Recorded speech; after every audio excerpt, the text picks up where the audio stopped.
Hey, how's it going, guys? Welcome back to the Extra Point. I'm your host, Joel, alongside with Mark Anthony. And this week, we're going to be talking about Week 6 college football matchups and picks. So let's Oh get yeah, right. let's go. Let's get into it. Let's go. I'm so hyped. Yeah, I'm so hyped. Last week was a banger. Let's do another good banger fix. All right. So these matchups are basically broken down into our, I'd say, like the top 10 biggest matchups this week. Even though, the matchups aren't as big as last week's, but I say these are equally equivalent to those games that we played last week. So first off, we got Michigan State at Nebraska. What do you think about that game? Well, most people might think, oh, why are you guys talking about these two Big Ten teams that not the top dogs like Oregon or Michigan, but these Or two teams Ohio's playing, and we're not talking about them. exactly. But these two programs, they're trending in the right direction. Hmm. They're every year they're recruiting better, they're playing better, and it won't be long until these teams start to threaten the topper table at the higher table of the Big Ten. I believe both of these teams are 3-1. This is Dylan Raiola's second year. He's making some improvement. I think whoever wins this game, it'll give this game means more not just in the win column, but for recruits in the future. Like, hey guys, like our program is trending forward. Come here to get playing time because you're not getting playing time with those guys. No, you know, you no. know, those are transfer. I believe he's a tight end or receiver from Tulane. Hmm. Got the NIL deal from Oregon, and he's not even playing. So like these schools, like these are a good game for them to be able to keep recruiting and building their program to one day take on those bigger teams. But I honestly, I think Nebraska needs a big time win. Michigan State is knocking on the door, but I think the Huskers can pull away with this one. I call it a tight game. It'll probably be like anything from like 17 to 14. Oh yeah, I'm right there with you. The Dylan Raiola, he's balling out. You know, even though everybody's talking down on him for being impersonating Patrick Mahomes, but I mean, hey, it's working for him. The Hey, look, hey, the what does he do? he does this. Hey, do not let Dylan Raiola around your girl. Shit. He Shit. even, he even has the Definitely jumping. stance. Have you seen him walk when he's walking back to the huddle? Oh, yeah. I got you. Oh yeah, he does the. No, Man, I can't. It's a fun matchup. It's just it's good to see these programs back in the right direction. Uh, I think like you said, I think it's gonna be a good tight game. I call it 17-7. It gotcha. shouldn't. I don't see it being a high scoring game at all. So let's go with Right. 17-7. Gotcha. Our next matchup following that, it's number 24, Virginia at Louisville. What's your take on that? My take is Virginia is coming in hot. They last Friday they beat Florida State in a thriller OT game. Their fans literally like this. I think the seconds were. I mean, the game wasn't even over. I think the ball had just touched the ground. There was a couple seconds left, and the student section just formed the field. I don't Oh, think I yeah, ever I saw seen. that. I don't think I ever seen the student section or the fans storm the field that fast, and I thought it was pretty neat. Absolutely. They were patient though. They were waiting for the perfect moment to do it. I just think they have a lot of momentum going. Louisville, they're I think recently they've been pretty good. I mean, after Lamar Jackson came from Louisville, so they got some dogs over there. They always have consistent uh, offensive players coming out of Louisville, so I still think Virginia will come out on top with that momentum. Let's go with 25. We're number 25-17. Just odd. Another odd ACC game. Yeah, Yeah. I'm right with you. I think that the Hokies pulled off an absolutely amazing game last Friday versus FSU. This week, they got to keep the same momentum, same intensity, and take care of business. But on that storm field, when those kids stormed that field, you're right. The student section they were lined up, ready. I wonder like what would have been like if like because it was fourth and whatever for Florida Yeah. State. Imagine if they converted and scored a touchdown, and like you're the kids that are like this. Oh, guys, let's turn around and go home. Oh, That would be so embarrassing. like turn around and like with their heads down, walking back up the hill because there's a hill there. They all came down the hill. Gotcha. Yeah, that would be embarrassing. They're like, "Oh, bro, we're about to win the game. We're going to storm the field." Oh shit, Tommy Castellanos, we just converted. Fourth down. That would be funny. But hey, they have a lot of balls to line up. They're like, hey, you know what? We're going to win this game. And when we win this game, we're storming this field. So I bet you that definitely boosted the players. The players are like, all right, we got this. Like, we got to win. So good for them. But yeah, I think Virginia Tech wins at Louisville. I did see some explosive plays from Virginia, but I don't know if it was because they were like amped up or Florida State was just asleep. I need to see another game from these guys. So I don't think they're going to roll Louisville, especially playing on the road. I also think it's another tight one too. It's probably going to be like anywhere from like 24-17 or maybe even like 33-21. Yeah. I wanted to add one more thing. Their head coach, he just seemed really confident the whole game, calling plays and believing in his quarterback. Once you have that, I think that's really important too. When you have your coach just like the whole game, even in the press conference, he's like, he looked like he knew he was gonna win. I don't know how he got that confidence, but man, shit. Yeah, I'm like, it's hanging. Components, yeah. All right, coming up next, we got number 14 Iowa State versus Cincinnati at Cincinnati. What you got on that? I feel like we need to put some respect on Iowa State. Iowa State has a consistent offense, consistent defense, and I feel like they're not getting the respect they deserve in the Big 12. They're going to dominate this game. It's going to be a blowout, in my opinion. I just feel like I put it here just because I feel like we need to talk about that Iowa State is creeping up on these other Big 12 teams that think they're not a threat. That the Iowa State is just Iowa State. No, I mean, I feel like Iowa State this year, I see them competing for a Big 12 championship. Absolutely. I think Iowa State, you hit it right in the nail. They consistently have a good defense, and the problem was they couldn't score. So if you could manage to get 14 points on Iowa State, you probably won the game.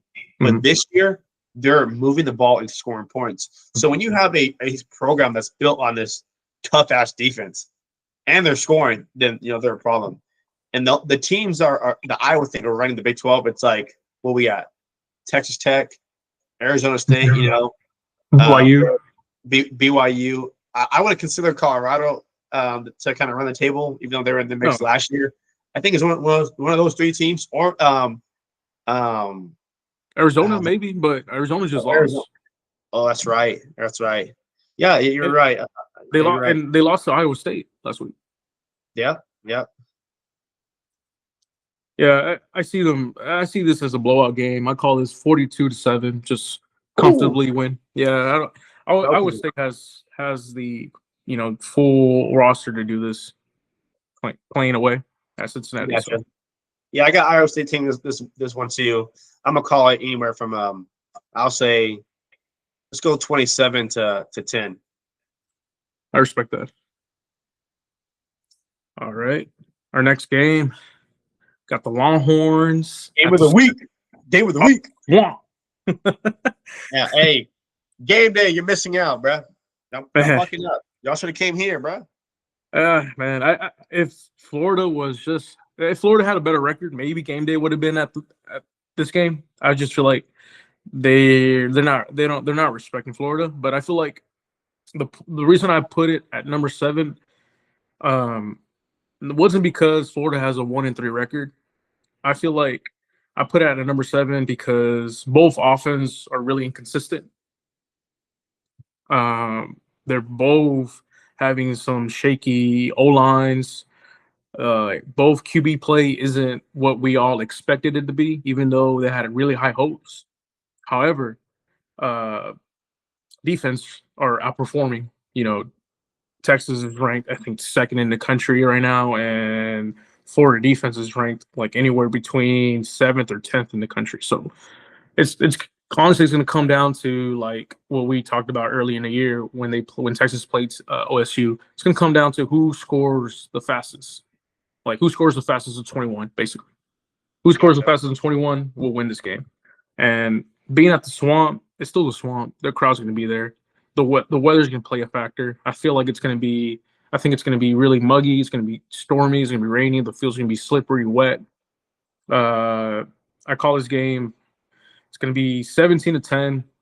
I got Texas coming on top on this one. You gotcha. Good take. Really good take. Yeah, I think it's kind of a lot to digest here. Like, Florida is not ranked based off their record, but Florida has the hardest schedule in the whole country. Number one schedule, difficulty in the country. They're in an absolute gauntlet. So you have to cut Florida some slack because a lot of programs would have been easily 0-4 and then just giving up the whole season. Yeah. And talking about the quarterbacks, I mean, these guys are still kids. I mean, they are. I mean, they're not kids, but I mean, about 20, 21 years old. But and there's respective careers like Arch Manning and DJ Lagway. I believe they're in the same class from high school. DJ Lagway, he did play last year, had some injury. He wasn't even named as the starter last year. He got thrown into the mix. Arch started a couple games. So theoretically, both of these guys are former 5-star quarterbacks, former top 5 players in their class, and they're underperforming as of right now. I think most of it is just because there's inexperience, miscues, and small things. I mean, I wouldn't be surprised if these two guys are the Heisman front runners next year. They have a lot of balls to play in front of them, and they're extremely talented. Like DJ Lagway, now he's from Texas. Mm-hmm. He would have committed to Texas if Arch wasn't committed to Texas. Like they're both really good dogs. So I think those guys, what they both need is a really, really good SEC win. I think it's going to be a dogfight. The only thing that makes me nervous about the Longhorns is just the amount of physicality that we got to bring to this game. Playing these scheduling these smaller schools back to back and having to bye. Physically, you're not killing anything every week. You're not smashing something. You're not hitting somebody. And right now Florida, they're humming. They're losing, but they're humming. They're humming. They're battle tested. Exactly. Like they've been banged around. They've been kicked in the mouth. Texas. Week 1. You played a really good game, but lost. But that was week 1. That's almost a month ago. Actually, it is a month ago with the bye. Yep. So to say, hey, match that same intensity on the road again. It's gonna be an ugly game. I don't think it's gonna be a high scoring game due to the lack of offensive presence on both teams. I think whoever wins this game wins the turnover margin. So if UT or the Gators can keep their turnovers to 2, or anybody that has more than 3 turnovers, it's gonna be really hard to win that game. Mm-hmm. I've been going back and forth on this based off just interceptions and fumbles as a team. I think the Longhorns win this game because I think they cover the turnover battle of under 2 turnovers. So give me the Horns 17-10 as well. I think they win that game. That's a good take. Yeah. One last thing before we move on. I think regardless how this game ends, I think Billy Napier, he's in a hot seat. If he loses this game, we're not going to see him next week. And I think he might already been fired. He's just playing this game out. Wow. So I think this is going to be this game means a lot more than just for the Longhorns as much as it means for Florida. Start of SEC game for Texas. They need to start big and strong. So I think the quality of the point, like the record doesn't matter here. It's the Florida Gators. They need to win this game. Yep. Cool. Absolutely. Good deal. Okay, next we got Boise State versus the Notre Dame, the Catholics. They're gonna pray for you. They're gonna pray for you to tackle you. I think I put this game on here only because it might be the last time we talk about Notre Dame. I don't see any matchups after this worthy to talk about them. They don't really play anybody in the schedule besides USC later in the year. I feel like they're gonna win out. They're gonna impress the committee, and they're gonna get a spot regardless. Which, crazy as that sounds, Notre Dame they're gonna be in the playoffs. So I feel like might be. I wanted to put them on here just to see how they'll do against Boise State and get your thoughts on it. If they end up beating Boise State by a dominant performance, then yeah, I mean maybe this Notre Dame team is real and they just weren't prepared those first two games of the season. I think I called this game for Notre Dame at 42-7. Oh, yeah. I mean, that's not crazy to say that. I mean, Notre Dame went to an SEC venue, dealt with the crowd. Now, granted, it was a bottom table team in the Razorbacks, and took care of business. I mean, I was watching the game for a little bit. I think they were up by at least 3 touchdowns at one point. They got the coach fired. No, damn. They beat the ass so bad. The coach got fired. Hey, coach, go walk to the locker room. Go ahead, walk to the parking lot. You're done. Hey, halftime they slip a note. It's like, hey, we're gonna start clearing out your office. Exactly. And you made a great point that if Notre Dame doesn't win this game, or if they barely win this game, we probably won't bring them up the rest of the year because they don't play nobody. And that's what happens when you're in their conference where it's I think they're what are they independent, Yeah, they're just called independent. They do what they want, they kind of lollygag and hey, well, we're better than everybody else. We're not going to be in any conference and have any rules. That's fine, but it's going to bite you at the end, like you said right now. The only big team you're playing after this is USC, and that's if USC is ranked, and they lost to a low-ranked team, Illinois last week. Yeah. So you can't put all your chips on that game of USC later on. Oh, we're going to play a caliber opponent. A caliber opponent that has 3 losses is not going to get you a nice bid. But if they're able to blow the doors off of Boise State and USC can turn their ship around and beat a ranked team for Notre Dame, I see how Notre Dame slips back into the CFP. But I would hate to see them because it just drives me crazy. They need they kind of remind me. I'm going off on the fucking rant. They remind me of Real Madrid, right? Yeah. Madrid and the UCL. I've heard this from many people. I believe it too. Madrid is able to perform so well in the UCL is because physically and mentally do not push the limits throughout the season in the La Liga compared to the more physical speed gauntlet of the Premier League. Mm-hmm. Or even in the Italian league. Mm-hmm. I just think, granted, there's a lot of good soccer players in the La Liga and talented players, but the overall grind, week after week after week after week, that wears you down. So that's why I feel like, man, like Notre Dame's at an advantage. Imagine if OSU could pick what teams they wanted, if Georgia could pick what teams they wanted, and play like 2 SEC games early in the season, and they host it. And by the time playoffs roll around, they're fresh. They're ready to go. They're not beat up. They didn't play an 8-week game in conference, and they're going to bump it up to 9 weeks to match the Big Ten. So you got all the big dogs in college football playing 9 conference games coming out of that gauntlet, and you got Notre Dame that has played, San Diego Western Smith University. It's not fair, but I'll take Notre Dame in this game too. At least by 4 touchdowns. Give me them 35-7.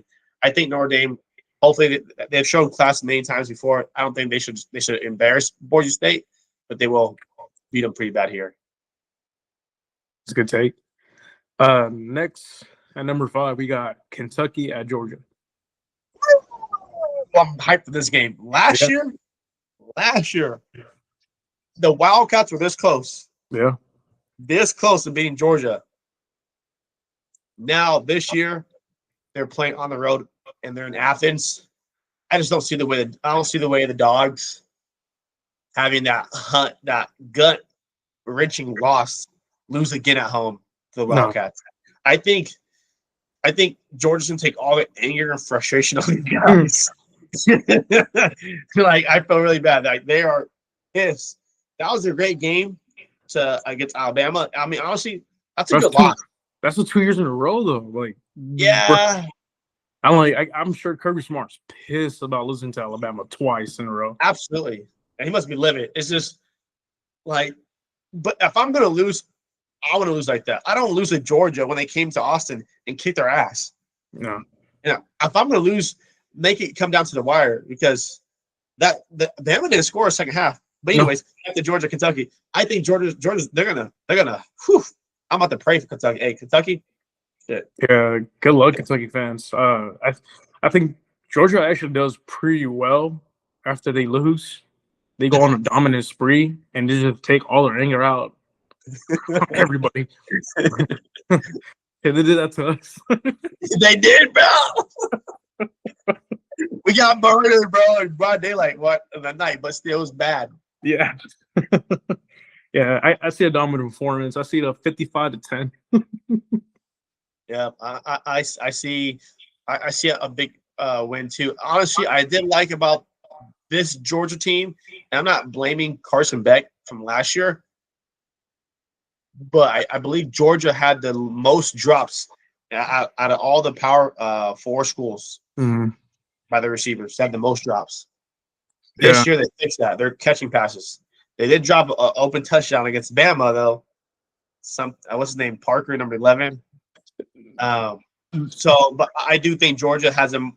I think Gunnar Stockton is not a talented quarterback as Carson Beck, especially as a passer. No. He's probably a better athlete. But I think Georgia's receivers are much more capable this year of making separation and actually catching the doggone rock. So give me Georgia to win 42-17. Nice. Number 4 on our list, we got the Texas Tech Red Raiders versus the Houston Raider Rash. Oh my goodness, I'm getting itchy. Quick, throw me a tortilla. Throw me one. Hey, any Raider fans, if you guys can tell us a story of how that started, drop it down here in the comments, please. Ooh, that should be our TikTok. There you go. Raider Rash. The Raider Rash. Yeah, what's all that about? And then we're gonna email a cease and desist. Yeah. No. Yeah. Is that is that oil money, bro? They got that oil money. They're able to afford.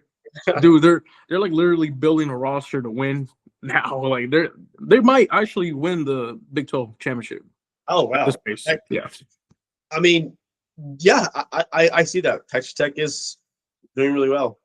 They're undefeated, right? Yeah, they're undefeated. I don't think anybody's tested them. I mean, Houston is they're undefeated, but I don't think they're capable of keeping up with the Texas Tech Raiders. They look improved, better than last year. Last year they were terrible. But I still feel like Texas Tech is still a better team all the way around. They'll dominate. I say 28-7 win. Gotcha. Yeah. I do. I like Texas Tech in this matchup too. And Tech's offense doesn't really impress me a whole lot because the Big 12 defense is kind of shaky. Yeah. But I do expect this game to be blown out simply because the Cougars and Connor Wigman, I believe, they start so slow. It's like the third game I've seen that. It's just so lethargic. They can't get the ball down the field. I don't know if they come to the game with their hands in their pants. I don't know. They just can't get the ball moving. They were struggling a bit against Oregon State last week. Yeah, and Oregon State's a terrible team. Yeah, you can't do that against this oil money right here. Ain't no way, Jose. Give me the Raiders to win this game comfortably. Give me 37-14. Yeah, I see it. One thing about the Raiders, they love to score. They don't give a damn. They don't. They will score. And I wish most teams were like that. I wish they run up the score. I don't know why teams play soft. Well, I think it's more of a respect thing. Like Oregon don't give a damn about nobody. Oregon be putting up like 80 points. Okay. So I'm glad you brought that up. Oregon put 70 points against OSU, Oklahoma State Cowboys, because their coach Mike Gundy was like, "Oh, well, these guys have a lot of money. They spend their money on their roster." So he was talking shit. So that's what they got blown out. But I think the school, like, if you see Georgia play against like Mercer, they'll let them score one time. It'll be like 55 or 45-7, and that's it. But like that game, Oregon game, they blew them out because that guy he was talking shit and 7-0. And they got him. They got Mike Gundy fired too. Yeah, I'm fired too. Hey, coaches need to watch out. If you get your ass blown out, pause. Blown out where?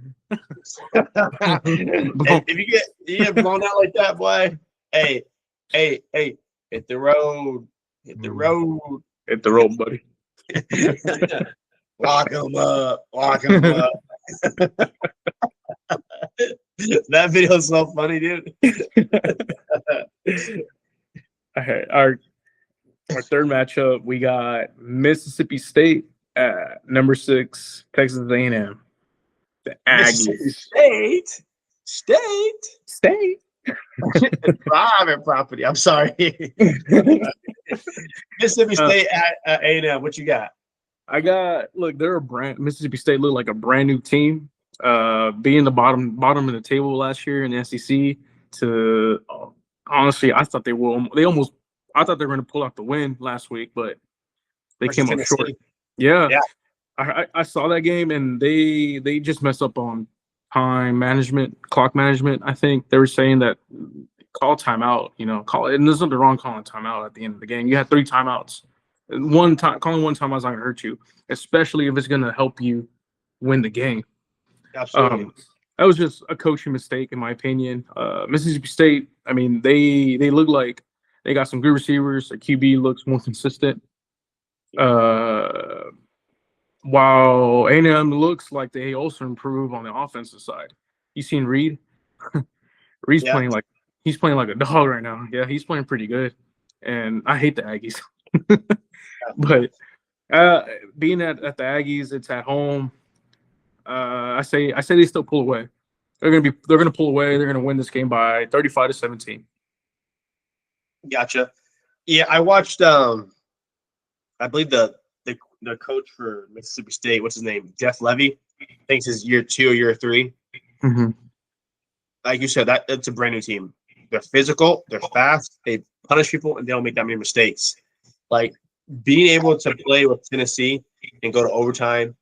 And having a coaching issue sucks, but those are things that are going to happen when you have a young coach program. I mean, if I'm A&M, I would be terrified right now because, one, against Auburn last week, A&M, if you didn't watch the game and you just look at the stats, you would thought A&M blew these guys out. Auburn had 0 first downs. I believe they were 0-15 on third down. So no, they had first downs because they marched the field down. But when it was third down, they didn't get no third downs the whole fucking game. And I was watching the game. And I was with my buddies. They're Aggie fans, whatever. So we're watching it by force, and they were upset. Like, what's going on? Like, we are lucky our defense is killing these guys because offensively it was just sloppy. I think that game had about anywhere from like 20 to 30 penalties combined from both teams. Super sloppy. It's just I feel like if A&M or Auburn played anybody else in the SEC that week, both of those teams would have lost. Yeah, they were focused. I don't know if the jitters, the crowd, the hype. I don't know, but both teams look terrible. And Mississippi State, they're on a mission. They're humming right now. They're on the beat. If I'm gonna call upset, this is one of my games. I'll probably put some chips in. I think Mississippi State, if they can hang around and just survive that first half of the Anthem crowd. And stay within maybe 7 points, they can probably pull his game off. But if you let A&M score 14, 21 points before halftime, you're done. You're done because that crowd is convinced that we're winning that game no matter what, and you're not going to overcome that, especially in Kyle Field. But to your point, the quarterback for A&M, what's his name, Marshall Reed, he is balling. His guys will let him down all game.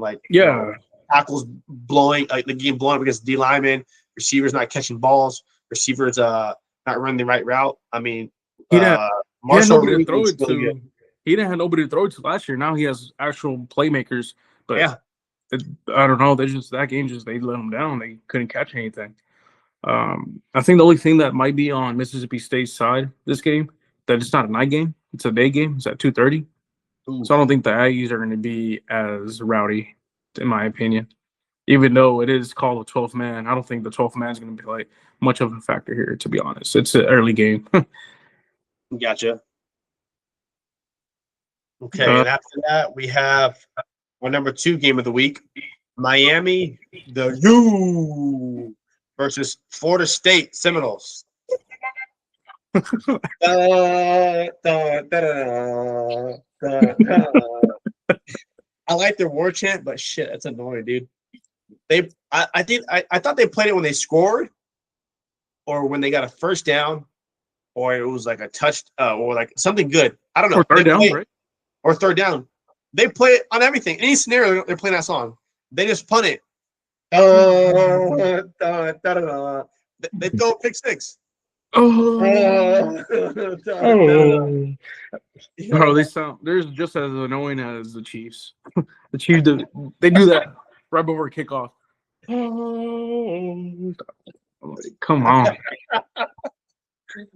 Oh my god, this is gonna be a good game. I believe game day was originally coming here, but they switched for our next game. We'll get to in a minute. But I thought game day missed out on a big one. What you got for here? So Florida State probably had the second worst loss last weekend behind the Dogs, in my opinion. I truly college football is becoming like, it's becoming like kind of like the NFL at this point. It's being the talent level is being distributed out.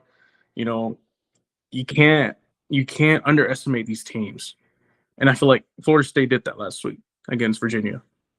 They let I don't know if they let the moment get too big or anything, but they underestimated Virginia, how they're going to come in and attack them. I just hope Florida State picks it back up, locks in, and takes this game serious, because I'm hoping for a close game. It's a game in Florida at Florida State. I just hope they bring it to Miami, and um, I had something funny here too. So it's becoming like, I had brought this up earlier. It's becoming like a classic football movie. I don't know if you ever seen it, but it's called Any Given Sunday. Uh-uh. It's a really good movie. It's about a head coaches an NFL team, and he just sucks. But any given Sunday, it's a given Sunday. You can win. It doesn't matter how bad you are. These teams are gonna surprise you, and I feel like that's how college is nowadays. Like, it could be any given Saturday. It don't matter how good you are. If you don't show up and play your best, you're gonna get blown out. Absolutely. Like I said, you can't underestimate. Now, will they be prepared? Man, time will tell. We'll know. We'll have to see. So will they be able to take on the Hurricanes, the 7-4 crew? I don't think so. I only knew about the 7-4 crew. I don't think so, man. I feel like Miami's gonna come out comfortably. Carson Beck's playing his best game. I think he looks better than he did at Georgia, to be honest. I see this as dominant performance at 28-10, Miami. Oh, nice. Gotcha. Yeah, I think this is going to be a really good matchup. I think both these teams are going to come in and start throwing some haymakers, just try and knock each other out. This is the type of game that I think both offenses are going to be scoring. Both defenses are going to be making plays. It might come down to who throws the most interceptions. Does Beck throw, 2 interceptions, or is it, Tommy? But I know Florida State, they're pissed. They're focused. They have the chip on their shoulder, and they're at home, and they have nothing to lose. I mean, yes, you don't want to lose again, but they're like, damn, we have a loss. We have an L, and sometimes having an L for a team is the best thing for them. It nice that fire under their ass to, hey, we're not undefeated no more. Like, there is teams out there that are better than us. Mm-hmm. I think this is gonna light their ass up and have them play a better game and just be able to tackle. I think Virginia Tech was able to score so much because they weren't freaking tackling; they were just hitting, grab them and wrap them up. If they can do arm tackling, they were like just arm tackling. That's like middle school shit. I remember my coach used to get on us for arm tackling. He'd be Stop like, arm tackling. hey, stop grabbing ass. What y'all grabbing ass for? Stop grabbing ass. Oh, when the linemen weren't blocking, linemen were like this, right? Yeah. Coach would be like, hey, stop rubbing titties. Y'all just rubbing titties. Middle school coaches are the best coaches, bro. Yeah. Middle school was They're the fun. best coaches. But I agree with you. I think Carson Beck, he's throwing the piss out of that rock. He's throwing it really well. Yeah. He looks comfortable. He's making all the right reads. I mean, if the season ended right now, I think Carson Beck would be the first pick in the draft. Yeah, I think he's playing behind the best online in the country too. That's why he looks better. Lucky him. Well, he made the right decision, because He made a business decision. And all these other quarterbacks, they could have went to Miami. Maybe they had interest in Miami, and Miami chose Carson Beck. Mhm. I got the U surviving here against Florida State on the road. I think these guys win by a touchdown. I'm gonna give this game. Let's go 24-14. Let's call it 24-14. 1-10. Bro, imagine. I mean, this is like a long shot. Imagine Florida State wins this game. How the table just shifts because they're ranked third. Miami's ranked third in it. The whole table just shifts. And, man, the ripple effect of all this happening would be crazy. I would it would be kind of cool to have like Florida State win, but I'm looking at it like this, like, damn, okay, so number one is Ohio State, right? No, it's Oregon. Who is it? Ohio State and then Oregon. It should be Oregon, though. It should be Oregon. Oregon has the most impressive win. Absolutely. So it's Ohio State, Oregon, and who's number 3? Oh, Miami. Those two teams, Ohio State and Oregon, they're not moving. 1 and 2 are locked. They don't play each other until the Big Ten championship game, which I expect both of them to go. Yeah. And that game doesn't count against your record, your regular season record. So 1 and 2 are not moving. Mm-hmm. So everybody's – so Miami's at number 3. That's a new number 1 spot, theoretically. Mm-hmm. So Miami were to lose, you're right. Like, who would jump up to that third place? Is it Alabama? Is it, Texas A&M? I don't know. But it would help us because we will go higher. That would be insane. A huge ripple effects. Yeah. Yeah, I believe last week out of top 10 teams, 2 teams didn't play. That being Texas and Miami didn't play. Everybody else, so that's 8 teams left. 6 of those teams, 6 of those teams lost. Mm-hmm. A lot of movement last week. I feel like there's more losses in the top 10s this year than I can remember. There's a lot of losses in the top 10 this year. Right, 100%. Okay, and for our game of the week, which is also college game day is going to be at. Yeah, we got number 16 Vandy versus number 10 Alabama, and a huge SEC matchup. I wouldn't call it heavyweights because they're both looking from the top 10 inward. I mean, Bama's on the basically the brim of it. But what you got for this? I think this is the most interesting game of the weekend. Can the Commodores upset the Crimson Tide once again? Can Diego Pavia continue to prove his critics that Vanderbilt is the standard in college football? We're the standard. It's the standard. It's a standard, man. We got to win a natty. We got to. After watching Alabama's handed to the Dogs last weekend, there's no chance we'll see an upset this year. Give me Alabama. Okay, Pat McAfee. I agree with you 100% through and through. The only thing is, last year we're in the exact same position. Alabama played the game of their life. They played their dick off. They beat Georgia in the most emotional game besides probably like the postseason, right? Yeah. They come off that crazy win. They beat the Dogs. They walk into Tennessee like, yeah, fight these guys, and they lose. So, can Kalen DeBoer make the right coaching moves to keep his guys focused and hungry? If he can do that, they're going to smoke these guys. If you can't do that, they're going to be in a dogfight. And now it's Diego Pavia's second year at Vandy. He's more experienced in the SEC schedule. He's played Bama. He's beaten Bama. He has that swagger.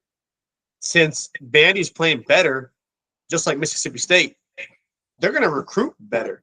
So I think the Vandy team is talented, more talented than last year. Even though they had a couple guys that got plucked to go play at other schools, I think Bama wins the game. And it's literally gonna go like this. Bama's gonna come out. They're gonna rip off 14 to 17 points. Yeah. And then Vanderbilt's gonna wake up and start coming back. They're gonna get close to almost tying it up, and Bama's gonna put another 2 scores late in the game. Give me Bama win this game 33-21. That's a good take. Yeah. The only thing I see helping out Alabama this year is that they got a quarterback. They got a quarterback to take it down the field. Absolutely. No disrespect last year, but buddy, you're a running back. Just plain and simple. That's what you're playing right now in Seattle. Yeah. So, and they have a quarterback, which I think Alabama was just the only thing they were missing, to be honest. Yes, you don't want to get in a dogfight with Vandy. I feel like Diego Pavia has too much magic up his sleeve to bring his team back up in case they do go down a couple scores. The idea here is to win the first quarter and win the third quarter, and then you're good against Vanderbilt. I think I got them at 35-21. Yeah, I'm glad you brought that up about Bama's quarterback position. I think Ty Simpson, he would be the top pick or top 2 pick based off week 5 if he had more games under his belt. Because Carson Beck, he's been a starter, I believe, like this is year 3 for Carson Beck. He's been behind Carson Beck for 3 years. He waited patiently to get his spot. He's a 5-star recruit. Well, but Beck was at Georgia. Oh, yeah. What I mean is like, he's been on the bench for 3 years. Yeah. So Ty Simpson has less experience, which is kind of red flag, especially if you're a GM. You're gonna draft the guy. But I think Ty Simpson, the way he played last week, when the way he's throwing the football, he's reading the defense. And Georgia plays the most NFL-ready defense. Yes. The schemes, the coverages, they're the most translatable to the league. That's why they have the players to do that. They have the speedy, powerful D lineman. They have the length and the speed at the perimeter, so they're able to run NFL schemes. There's a lot of schemes and concepts that college teams cannot run because their guys can't cover a quarter of the field, or these guys can't control 2 gaps. Like there's I forgot what it was called, but when you have check it out. You got 4 down linemen. You got your A gap and your B gap and your C gaps, right? Most teams you have your D lineman guarding a gap, right? What Georgia does, they face the offensive tackles or centers head on, and they're responsible for either side of the gap. Mm-hmm. You can't ask every kid in college to do that, but you can ask the biggest and most athletic guys to do that. So when you can get pressure on the quarterback with 3 or 4 guys, and then you're back in to run these manipulative zones, it's almost like an NFL defense. And Ty was able to sit in the pocket and deliver strike after strike after strike. I mean, Ty looked really, really good. If he had another year of starting or 1 more year of eligibility, I'm like, whoa, watch out for that kid. That dude looks amazing. Yeah, amazing. I mean, he's in the system for that long. I mean, you start to notice, especially a trend, because you play the Georgia Bulldogs consistently every year. And I'm gonna get off topic a little bit. We're kind of tying into what you said about Georgia's defense. I feel like the mastermind and all that is a guy who actually coached at Texas a long time ago, Will Muschamp. Will Muschamp is an analyst for him. He's the one that's like the brains, basically coaching these guys on how to defend offenses. And he's been doing consistently at Georgia for so long, and I feel like he's the main reason why the Georgia Bulldogs are putting so many guys. The defense is putting so many guys in the NFL because of this guy. It's a factory. There's defensive players, factor. Yeah, defensive players. Like you got OSU. I mean, you got Ohio State being the wide receiver U. Mm-hmm. You got Iowa or Iowa State being tight end U. Georgia defensive you. Yeah. Like the amount of linebackers, D linemen, and DBs come out of there is insane. It's a fact. DBU. Yeah. And I handed off, like I said, Will Muschamp. I mean, I see him as a coach one day. I mean, I don't understand why he's not, but I guess he loves being at Georgia right now. But yeah, that's our takes. Let us know what y'all think. If y'all think we missed a game that was worthy to be on the list, or you think this game is highly as competitive or as important to the matchups, and comment down below. Let us know. But gotcha. Oh, one more thing too. Let's check our takes from last week. How we do? Like, let's see, how we do last week. Okay, so last week, starting off with the number 8 game, we had Mississippi versus Tennessee. I believe we both chose Mississippi to win. I'm sorry, Tennessee to win. So we got that one right. Oh yeah. We chose Indiana to take care of Iowa, which that was also correct. Yeah. I chose Iowa State to beat Arizona. That was good. I think you also chose Iowa State. Yep. So we're good on that one. Alabama versus Auburn. We both picked A&M. But they won. Yeah. We had Ohio State versus Oregon. Ohio State did win that. I'm sorry, Ohio State versus Washington. Ohio State took care of business. Yeah. So we're perfect on that one. Damn, we're doing pretty good. LSU at Ole Miss. I had Ole Miss winning 27-14. Oh, you had Ole Miss 27-14. I'm sorry, 27-24, and I had LSU 27-21. So I was wrong. You were right. What was as you picked LSU, right? Yeah, I picked LSU. What was the final score on that? Were we close? Let's see. LSU versus Ole Miss. 24-19. 19. Okay. Yeah. It was close enough. I mean, yeah, it was pretty close. And then Penn State versus Oregon. You chose Oregon to win by a touchdown, which you were right because they won the OT.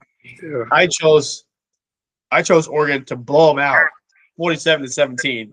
Worst take ever, but I was still right. And then the Georgia-Bama game, you put Bama to win a thriller, 38-35, which Bama did win, and I chose Bama to win. Oh, where's that? I don't know, but I chose Bama to win too. So yeah, you went 8 for 8 last week, and I went 7 for 1. That's not bad. That's not bad at all. Hey, we're gonna start charging for y'all to like and subscribe. I know, to right? this. Yeah. So Hey, get free picks. I feel like we also kind of got the spread close. Yeah. We're pretty close. I think this week's gonna be a bit closer. But hell yeah, that's awesome. Yeah. So you see, guys, we do talk a lot of shit, but we're kind of we know what we're talking about somewhat. Somewhat, yeah. We're still trying. Yeah, absolutely. Good deal. Well, thank y'all for tuning into our episode of Week 6 Pick'ems. Once again, thank y'all for coming and like and subscribe. Bye. Peace.